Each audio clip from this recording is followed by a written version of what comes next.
ઘણા દર્દી મને પૂછતા હોય છે કે સવારે ઉઠવામાં મન નથી લાગતું, કોઈ કામ કરવામાં રુચિ નથી લાગતી. શું મગજના સપ્લિમેન્ટ લેવાથી આ પ્રોબ્લેમ સોલ્વ થઈ શકે છે?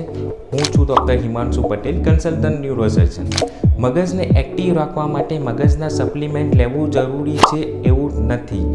જો તમે તમારા મગજની પૂરી કાર્યક્ષમતાને યુઝ કરવા માંગો છો તેમજ તમારા મગજને એક્ટિવ રાખવા માંગો છો તો સૌથી વધારે ઇમ્પોર્ટન્ટ વસ્તુ છે ઊંઘ.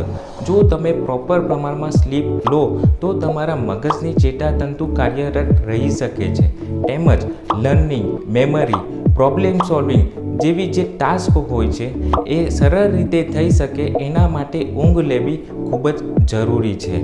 તેમજ તમારા ખોરાકમાં જો omega three fatty acid, vitamin B12, antioxidant તેમજ અન્ય વિટામિન્સ પ્રોપર પ્રમાણમાં હોય તો આવા બધા સપ્લિમેન્ટ લેવાની કોઈ જરૂર રહેતી નથી.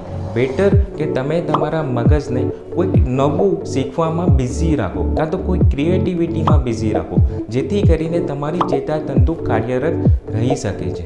તેમજ સોશિયલ ઇન્ટરેક્શન રહેવું પણ ખૂબ જ જરૂરી છે. જો તમારું મેન્ટલ હેલ્થ ઓકે હશે, સારું હશે તો જ તમારું મગજ પ્રોપર પ્રમાણમાં એક્ટિવ રહી શકે છે.